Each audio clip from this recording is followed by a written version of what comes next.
High, কেমন আছো সবাই? আশা করছি সকলে খুব ভালো আছো। অনেকদিন পর ভিডিও করছি আমি। অনেকদিন তোমাদের সঙ্গে কথা বলা হয়নি, আড্ডা দেওয়া হয়নি।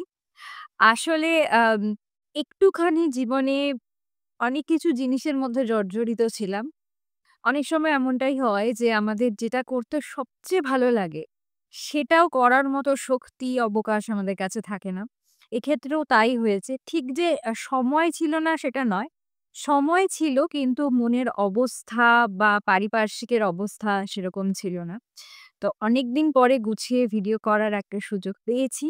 আর সেই সুযোগ আমি একদম ছাড়তে চাই না। শর্মিষ্ঠা আনবুকস চ্যানেলে তোমাদেরকে স্বাগত জানাই। যদি তোমরা নতুন হও তাহলে প্লিজ এই চ্যানেলটা সাবস্ক্রাইব করো।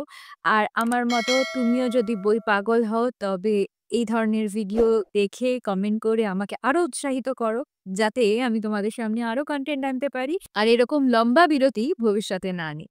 অনেক বিষয় নিয়ে আমি একাধিকবার ভিডিও বানালেও এই বিষয়টা নিয়ে কোনোদিন ভিডিও বানানো হয়নি।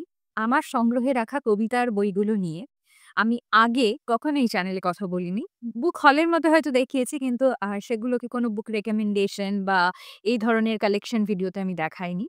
তো সেটাই আজকে করার ইচ্ছা রয়েছে। আমি তোমাদেরকে কয়েকটা বই আমার সংগ্রহে দেখাবো যেগুলো কবিতার বই। ঠিক করেছি এবারে যে আমি আরো অনেক বেশি কবিতার বই পড়ব। এই ভিডিওটা করার পেছনে এটাও কিন্তু একটা মোটিভেশন যে আমি নিজেও এই বছরে একটু বেশি করে কবিতার বই পড়তে চাই।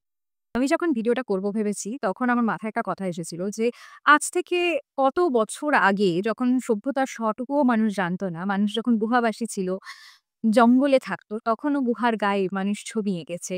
যখন মানুষ কথা বলতে শিখেছে, তখন মানুষ ভাষা তৈরি করেছে। তখন মানুষ গল্প বলতে শিখেছে এবং সেই গল্প বলা ১ম এ কিন্তু ছন্দের মাধ্যমেই হয়। ১ম এ মানুষ কিন্তু ছড়া কেটেই গল্প বলতে শেখে এবং ছড়ার মাধ্যমেই বড়, বড় মহাকাব্য এককালে লেখা হয়েছে। তাই এই যে ছন্দ, শিল্প, সংগীত এই সবকিছু মানুষের জন্য কিন্তু ভীষণ সহজাত। মানুষকে কিন্তু জোর করে বরঞ্চ কাজই করতে হয়, চাকরি করতে হয়। বাকি যা দায়-দায়িত্ব সেগুলোই জোর করে করতে হয়। সাহিত্য, শিল্প, সংগীত, নাচ এই সমস্ত কিছু মানুষের মধ্যে ভীষণ স্বতঃস্ফূর্তভাবে আছে। আর আজ যদি মনে হয় এগুলো স্বতঃস্ফূর্তভাবে নেই বা আজ যদি মনে হয় যে আমাদের খুব চেষ্টা করে সেগুলোকে বাঁচিয়ে রাখতে হচ্ছে, তাহলে বলতে হবে যে আমাদের জীবনযাপনের মধ্যে কোথাও একটা খুব বড় খুঁত রয়ে গেছে। কোথাও খুব বড় একটা না পাওয়া রয়ে গেছে। তাই জন্যই এত স্বাভাবিক জিনিসগুলো এত দূরের হয়ে গেছে। পাঠকের সঙ্গে কবিতার সম্পর্কটা কিন্তু খুব ছেলেবেলার এবং খুব পুরনো। সে ১ম বানান ভুল করে প্রেমিকার জন্য কবিতা লেখাই হোক বা ছন্দ মিলিয়ে, মিলিয়ে স্কুলের অঙ্ক খাতার পিছনে নিজেদের মজার, মজার গল্প বলাই হোক। তাই কবিতা, ছন্দ এগুলো কিন্তু আমাদের খুবই অন্তরঙ্গ একটা জিনিস। আমরা হয়তো সবসময় সেটা বুঝতে পারি না। যেমন আমাকেই ধরে নাও। এতদিন ধরে এত রকমের ভিডিও বানাচ্ছি কিন্তু দেখো কবিতার বই নিয়ে কথা হয়নি। তাই এইবারে ভুলটা আমি শুধরে নেব। আর চলো সরাসরি চলে যাই আজকের বুক রিকমেন্ডেশন এ। ১ম যে বইটা দিয়ে শুরু করব সেটা আমার খুব প্রিয় বই। আর এই কবিতার বইটা এখনো পুরোপুরিভাবে পড়া না হলেও মাঝে, মাঝেই পাতা উল্টে আমি ১ টা ২ টো কবিতা পড়ি। এটা হলো পূর্ণেন্দু পত্রীর 'অখণ্ড কথোপকথন' দেশ থেকে বেরিয়েছিল। এই বইটা ১ম কথা একটুখানি অদ্ভুত সাইজের কারণ যে পূর্ণেন্দু পত্রীর কথোপকথনের খণ্ডগুলো বেরোয় সেগুলো এরমই দেখতে। তাই যখন এটা একটা বইয়ের মধ্যে করা হয় তখনও এই ফরম্যাটটাই রাখা হয়। কারণ এখানে পূর্ণেন্দু বত্রীর কবিতাগুলোর সঙ্গে, সঙ্গে তার আঁকাগুলোও কিন্তু রয়েছে। তার নিজের করা অলংকরণগুলো প্রত্যেকটা কবিতায় তোমরা পাবে যেটা কিন্তু খুব, খুব সুন্দর। জাস্ট লাইন ড্রইং এর মাধ্যমে এত সুন্দরভাবে তিনি করতেন আঁকাগুলো এবং সেগুলো কবিতার থিমের সাথে এত ভালোভাবে যেত। কথোপকথন এই নামটা খুবই সার্থক একটা নাম এই বইটার জন্য। কারণ এখানে দুটো যে চরিত্র, একটি পুরুষ এবং নারী চরিত্র, তাদের মধ্যেকার প্রেমালাপ, তাদের কথোপকথন, তাদের জীবন নিয়ে বিভিন্ন সংশয় সবকিছু কবিতার আকারে তাদের দুজনের ভাষ্যে লেখা রয়েছে। এক পিঠে ছেলেটির কথা, এক পিঠে মেয়েটির কথা। এই বইটার পুরুষ চরিত্র হলো শুভঙ্কর এবং নারী চরিত্র হলো নন্দী। এবং এই দুজনের মধ্যেকার যে ভালোবাসা, অভিমান, দ্বন্দ্ব সবকিছুরই আঁচ কিন্তু প্রত্যেকটা কবিতার মধ্যে পাবে। সত্যিই যেন একে অন্যের সঙ্গে কথা বলছে চরিত্র দুটো। এভাবেই পূর্ণেন্দু বত্রী লিখেছেন। তিনি একজন জাদুকর। এত বহুগুণ প্রতিভা তার মধ্যে ছিল এবং তার মধ্যে একটা অদ্ভুত ভিজুয়াল এলিমেন্ট দেওয়ার প্রবণতা ছিল কবিতার মধ্যে। তাই জন্য কবিতাগুলো ভীষণ জীবন্ত হয়ে ওঠে আমার চোখের সামনে। 'দেশ থেকে বেরোনো' এই বইটার মুদ্রিত মূল্য ছিল ৳৩৯৯। আমি বইমেলাতে কিনেছিলাম। পরবর্তী বইটা কিনতে আমাকে রীতিমতো বেগ পেতে হয়েছিল। কারণ বইটা এখানে থেকে নেওয়া নয়। অনেক খুঁজে আমাকে বাংলাদেশের এক প্রিয় বন্ধু সঙ্গীত সে উপহার দেয় এবং এই বইটা আমার কাছে ভীষণ, ভীষণ দামি। 'সুজন বাদিয়ার ঘাট' ৳৩০০ দাম। এটা বাংলাদেশের মুদ্রিত মূল্যে জসীমউদ্দিনের লেখা। কবিতার আকারে লেখা একটি উপন্যাস। আমি 'নকশিকাঁথার মাঠ' খুব ছোটবেলায় পড়েছিলাম এবং খুব যে বুঝেছিলাম তা না। 'নকশিকাঁথার মাঠও' আমি বইমেলার ওই বাংলাদেশের সেকশন থেকেই একবার নিয়েছিলাম। কিন্তু আমি তখন খুব ছোট ছিলাম। কিন্তু যতটুকু বুঝেছিলাম জসীমউদ্দিনের যে পল্লী সমাজের প্রতি যে ভালোবাসাটা ভীষণ, ভীষণ একটা আন্তরিক অন্তরের সম্পর্ক রয়েছে তার প্রকৃতির সাথে, তার গ্রাম বাংলার সাথে, সেইটা ভীষণ মনকে স্নিগ্ধ করে দেয়। আর 'সুজন বাদিয়ার ঘাটেরও' কিছু, কিছু লাইন আমি বাবার মুখে খুব শুনতাম এবং আমার পড়ার ভীষণ ইচ্ছা রয়েছে। এটা আমি এখনো পড়িনি। এটা আমার লিস্টে রয়েছে। এই বছর হয়তো আমি এটা পড়তে পারি এবং এখানে ওখানে যত জসীমউদ্দিনের কবিতা আমি আগেও পড়েছি, আমাকে সবসময় ভীষণ, ভীষণ মুগ্ধ করেছে।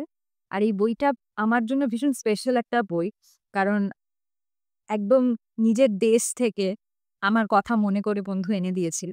তো এটার এমনিও দাম কিন্তু আমার কাছে অমূল্য। যে বইটা আমাকে ইন্সপায়ার করেছে বলা যায় এই ভিডিওটা আজকে বানানোর জন্য, আজকে সেই বইটাকে তো রাখতেই হবে লিস্টে। সেটা হলো 'কবিতার তুলো ওড়ে'। শক্তি চট্টোপাধ্যায়ের লেখা। ছোট্ট এই বইটা দেশ থেকে বেরিয়েছিল। এটার দাম ছিল ৳১০০। দেশ থেকে এরকম অসংখ্য বই কবিতার বেরোয়। আনন্দ সিগনেট থেকেও বেরোয় যেগুলো এরকম আকারে খুবই ছোট। কিন্তু তাতে এত অপূর্ব, অপূর্ব কবিতা থাকে যে আম মানে মিস করার মতো নয়। এই কবিতার বইটা আমি পড়ছি। আমি মোটামুটি মাঝামাঝি জায়গায় রয়েছি। প্রত্যেকদিন ১ টা কি ২ টো কবিতা পড়ার চেষ্টা করি আমি। মনকে শান্ত করে, একটা মেডিটেশন এর মতো ফিলিং আসে। আর আমরা যে এখনকার জীবনে এত দৌড়াদৌড়ি করি, এত ব্যস্ত থাকি, সবসময় রিলস দেখছি, সবসময় স্টিমুলেশন হচ্ছে। আমরা সবসময় কিন্তু বসে, বসেও ভীষণ ব্যস্ত। হয়তো মনে হচ্ছে আমি ফ্রি টাইমে বসে আছি, কিছুই করছি না। কিন্তু আমাদের মনটা কিন্তু দৌড়াদৌড়ি করে যাচ্ছে। আর আমাদের মনকে শান্ত করার জন্য, মনকে আবার অ্যাঙ্কার করার জন্য সাহিত্য কিন্তু একটা বড় রোল প্লে করে।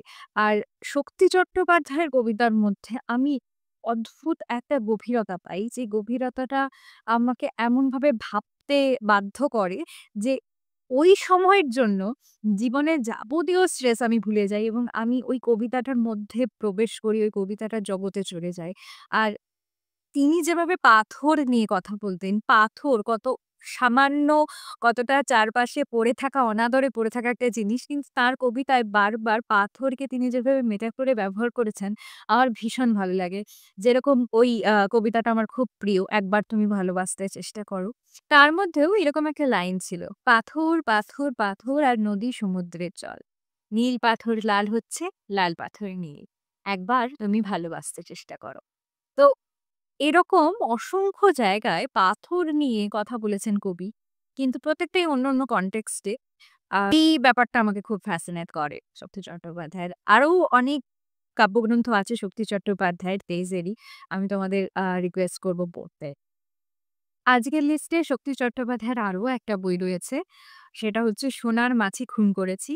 এইটা পূর্ণেন্দু পত্রিক তৈরি করা একটা প্রচ্ছদ, যে কারণে আরো এই বইটা আমি রেখেছি। রীতিমতো প্রচ্ছদের মধ্যে দেখতে পাবে যে মাছিটাকে খুন করা হয়েছে মনে হবে। এই ক্যালিগ্রাফিটা অসাধারণ একটা ক্যালিগ্রাফি কাজ। এটাও দেশ থেকে বেরিয়েছিল। এটার দাম ৳৬০ ছিল তখন আমি যখন নিয়েছিলাম।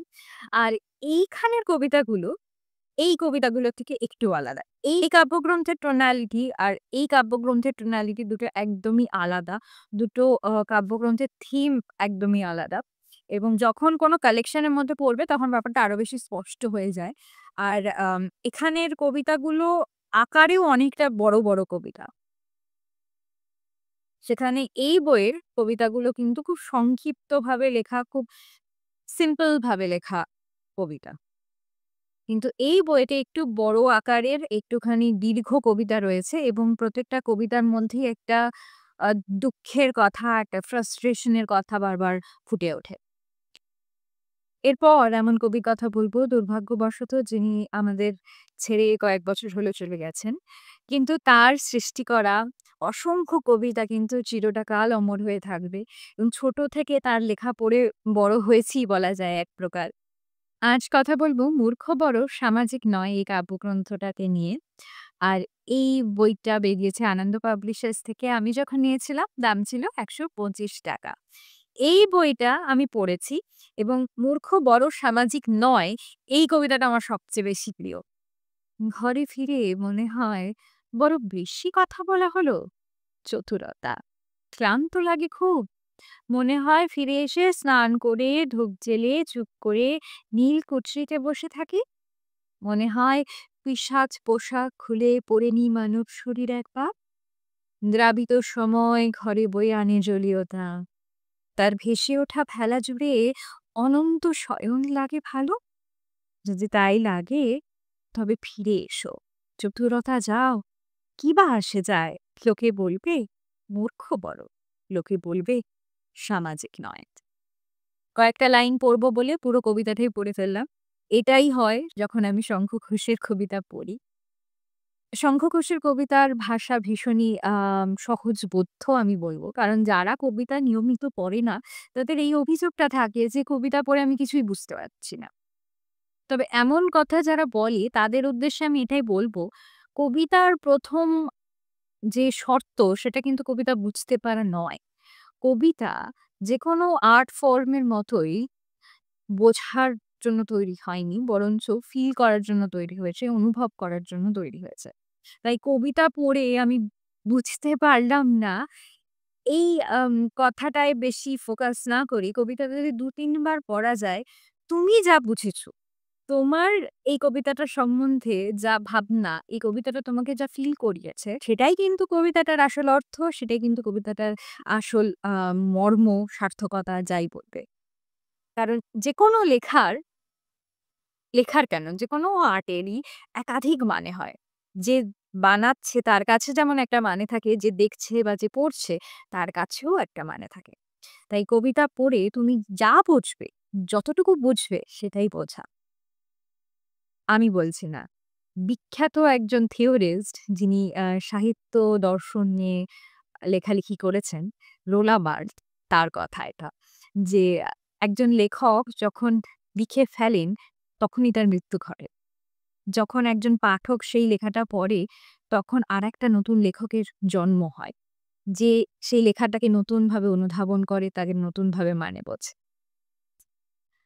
আরেকজন খুব প্রিয় লেখিকার কথা বলব, যার লেখা গদ্য টুকটাক পড়েছি আমি। যদিও কবিতার বই একটাই পড়েছি এবং এই কাব্যগ্রন্থটা খুব সুন্দর একটা কাব্যগ্রন্থ। এটার নাম 'তুমি মনস্থির করো' নবনীতা দেবসেনের লেখা।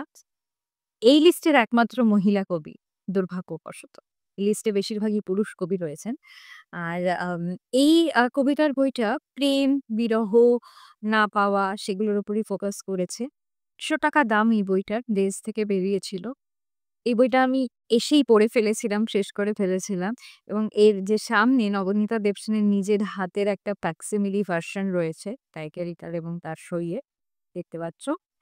আর এখানের কবিতাগুলোর মধ্যে একটা সাররিয়ালিজম পাবে, একটা পরাবাস্তবতা পাবে। যে কবিতাগুলো মানে বাস্তবের কাছাকাছি, কিন্তু এই বাস্তবটার অন্য রূপ দেখা যায়। অন্য রূপে এই বাস্তবটা ধরা দেয় কবিতার মধ্যে।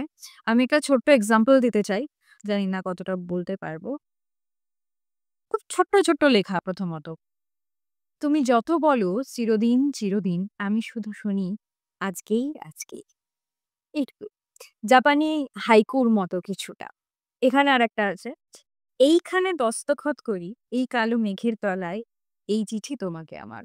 খুব সিম্পল লাগতে পারে আপাতদৃষ্টিতে যে খুব সহজ কথা, এটা লেখার কি দরকার ছিল? কিন্তু ওই ছোট সহজ কবিতার মধ্যেও অনেক গভীরতা থাকে। যেমন এখানে একটা লেখা রয়েছে, সরে যেতে ফিরে আসো। কোথায় ফিরেছ? সরে যাওয়া সম্পূর্ণ হয়েছে। এখন ফেরার সঙ্গে না ফেরা সমান। অনেকটা ফিলোসফিক্যাল অনেকটা জটিল কথা খুব সহজভাবে গুছিয়ে লেখা, খুব ছোট্ট করে লেখা। এই বইটাও আমার কাছে ভীষণ অমূল্য একটা বই। যদিও আমার বোনঝির কাজকর্মটা আমি একবার দেখাতে চাই এই বইটার মধ্যে। যাদের বাড়িতে কচি-কাঁচা আছে তারা বোধহয় এটার সাথে রিলেট করতে পারবে। এই যে, তিনি এখানে খুব সুন্দর, সুন্দরভাবে অটোগ্রাফ দিয়েছেন।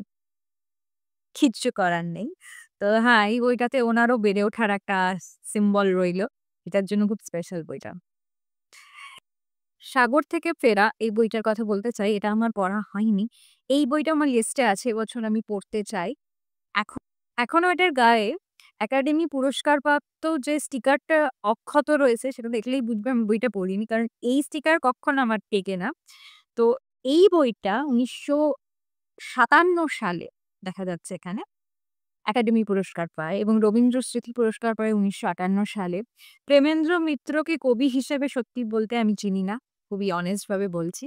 তার লেখা গদ্য, উপন্যাস এগুলোই আমি বেশি পড়েছি। তার জন্য আমি ভীষণ এক্সাইটেড এটা দেখার জন্য যে কবি প্রেমেন্দ্র মিত্র কেমন ছিলেন। কোথাও সমুদ্রে বেড়াতে চাই, তাহলে আমি পড়তে চাই। কারণ এটা টাইটেল থেকে শুরু করে এটার প্রচ্ছদ সবকিছু আমাকে ভীষণ সমুদ্রের কথা মনে করায়। তো এটা আমি সঙ্গে করে নিয়ে যাব যদি কোনো ট্রিপে যাওয়া হয় সমুদ্রে। এটা ৳৮০ দাম নিয়েছিল তখন। কবিতার বইগুলো ডেজে আমি বলব সত্যি খুব অ্যাফোর্ডেবল। যারা কোনো কবির সঙ্গে পরিচিত হতে চায়, কবির লেখা ১ম ডিসকভার করতে চায়, তাদের জন্য সত্যি ডেজের যে শ্রেষ্ঠ কবিতার সংকলনগুলো আছে সেগুলো খুবই ভালো অপশন। শ্রেষ্ঠ গল্পের সংকলনগুলো ডেজ খুবই সুন্দর করে যত্ন করে বানায় এবং তাদের সিলেকশন আমার খুবই ভাল লাগে। সম্পাদকের যে পছন্দের গল্পগুলো সত্যিই খুবই ভালো হয়। খুব সুন্দর করে তৈরি করা হয়। তো তাদের এই যে সিরিজটা শ্রেষ্ঠ কবিতার কয়েকটা বই আমার কাছে আছে। আজকের লিস্টে আমি রেখেছি নীরেন্দ্রনাথ চক্রবর্তীর শ্রেষ্ঠ কবিতা। এই বইটা এটা আমার খুবই প্রিয় বই। এটাও মাঝে মধ্যেই মাঝখান থেকে আমি পড়ি। এই সমস্ত কবিতার বইগুলোর এটাই হয়ে যায় যখন একটু বড় কবিতার বই হয়। আমি ওই শুরু থেকে শেষ অব্দি ঐরকম গদ্য পড়ার মতো পড়তে পারি না। মাঝে মধ্যে ১ টা ২ টো কবিতা পড়ি। যেটা ভালো লাগে পোস্ট করি। মাঝে, মাঝেই দেখবে তোমাদের সাথে শেয়ারও করি YouTube পোস্টে। যারা ফলো করো জানো। তো এইভাবেই এই কবিতার বইগুলো আমার পড়া হয়। তো এই সংকলনের এটাও একটা খুব সুন্দর বই। এখানে আমার 'উলঙ্গ রাজা' কবিতাটা রয়েছে, যেটা আমার খুব প্রিয় একটা কবিতা। খুবই পপুলার কবিতাগুলোর মধ্যে একটা নীরেন্দ্রনাথ চক্রবর্তী। আর এইটার দাম হচ্ছে ৳২০০ তখন নিয়েছিল। এখন মনে হয় বেড়ে গেছে অনেক। এটা অনেক দিনের পুরনো বই আমার। এবার যে কবির কথা বলব, তাকে নিয়ে আমার একটু বলতে গেলে পাগলামি ছিল ইউনিভার্সিটি লাইফে।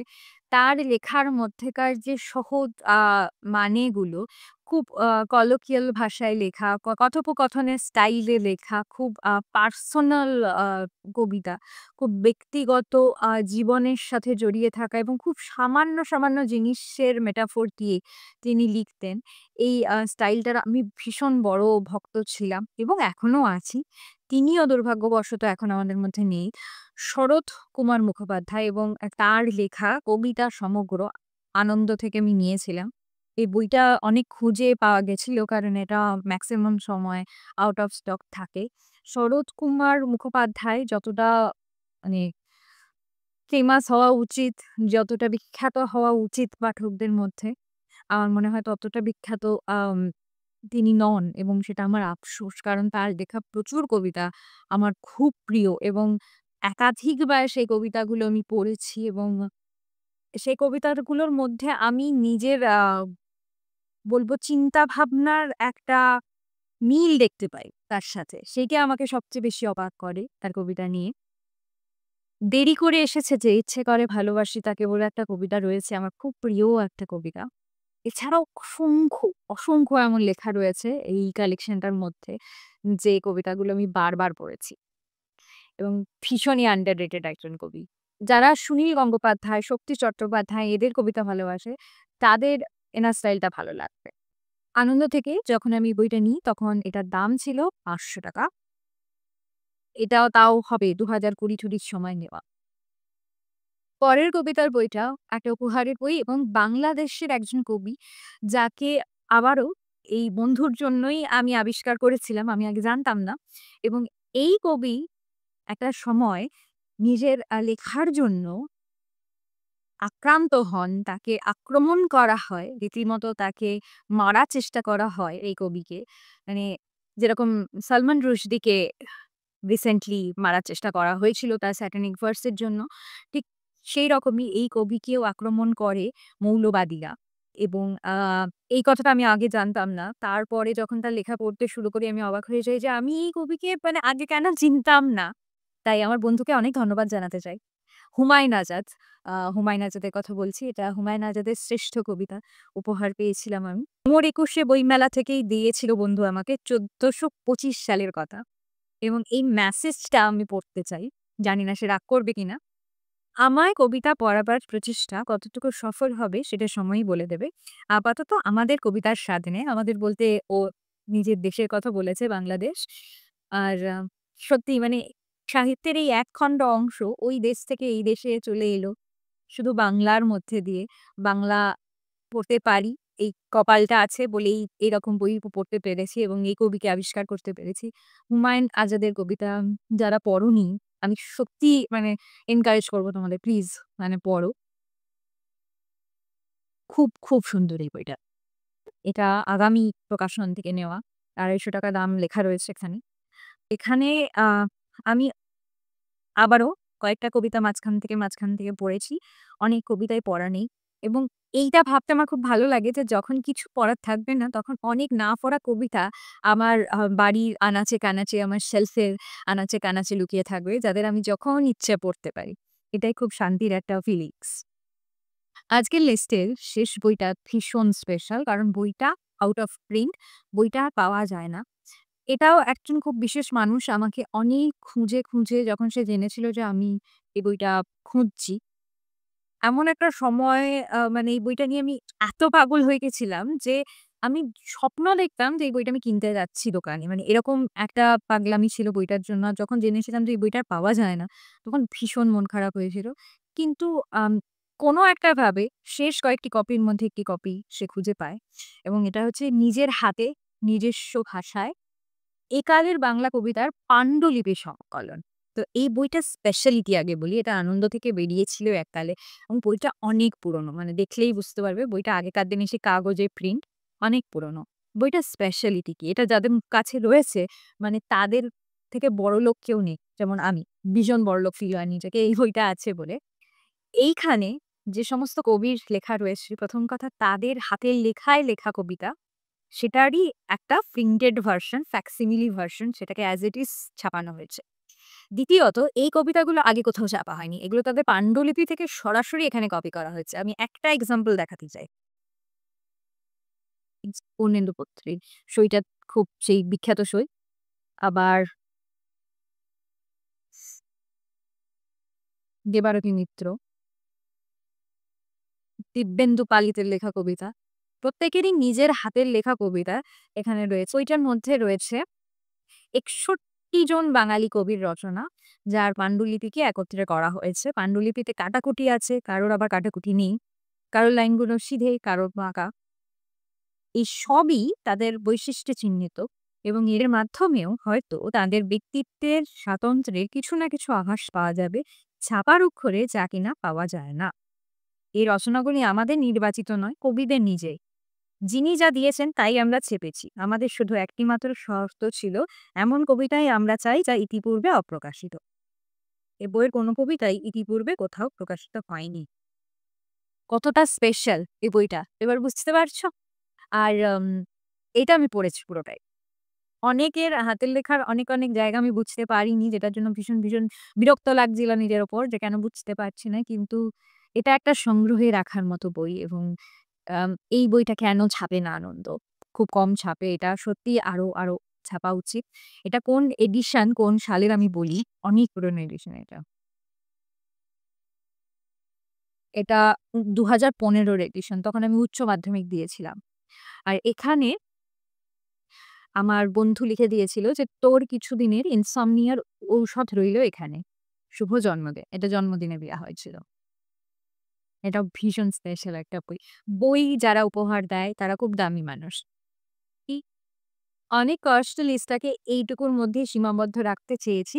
দেখানো গেল না অনেকগুলো বই। তো সেগুলো নিয়ে আবার একটা সেকেন্ড পার্ট করতে পারি যদি তোমরা আমাকে বলো। তো যদি তোমরা চাও যে তোমাদের পার্ট 2 চাই তাহলে প্লিজ কমেন্ট সেকশনে লেখো যে পার্ট 2 চাই। তবেই আমি এই ভিডিওটা করব। তো যদি কমেন্ট সেকশনে আমি ৩০ টা কমেন্ট এমন পাই যেখানে পার্ট 2 চাই লোকে লিখেছে, তখনই আমি পার্ট 2 ভিডিও নিয়ে আসবো এবং তার মধ্যে আরো অনেক কবিতার বই রয়েছে, অসাধারণ কিছু কালেকশন যেগুলো তোমাদের সঙ্গে আমি শেয়ার করে নেব। আরেকটা অ্যানাউন্সমেন্ট আমার করার আছে। কুইকলি আমি বলে দিই ভিডিও শেষ করার আগে যে আমি প্ল্যান করেছিলাম জুন মাসেই তোমাদের সঙ্গে ক্লাসিক আড্ডাটা করব। কিন্তু সেটা কিছু কারণবশত আমি করতে পারছি না। Really sorry. তো যে প্ল্যানটা আমি করেছি, আমি সাম্য পড়তে চাই। সমরেশ বসুর ছদ্মনামে লেখা 'কালকুট' ছদ্মনামে লেখা এই বইটা। এবং এই বইটা আমরা জুলাই মাস ধরে পড়ব এবং জুলাই মাসের শেষ তারিখে অর্থাৎ ৩০ তারিখে আমরা লাইভ আড্ডা দেব এই বইটা নিয়ে। আর সময় বাকি আরো ডিটেইলস আমি তোমাদের পোস্টের মাধ্যমে জানাতে থাকব। তোমরা প্লিজ চোখ রেখো চ্যানেলটায়। আর ১ মাস ধরে একটা ক্লাসিক পড়তে হবে। এইটাই হলো চ্যালেঞ্জ এবং তোমরা সবাই আমার সাথে পার্টিসিপেট করবে এই চ্যালেঞ্জে। তারপর লাইভ আমরা নিজেদের থটস শেয়ার করে নেব। চলো এইটুকুই। যদি ভিডিওটা ভালো লাগে প্লিজ লাইক করো ভিডিওটা। আর তোমাদের মতামত আমার সাথে শেয়ার করে নাও। আবার দেখা হবে আরেকটা সুন্দর বই রিলেটেড ভিডিও নিয়ে। এখন টাটা।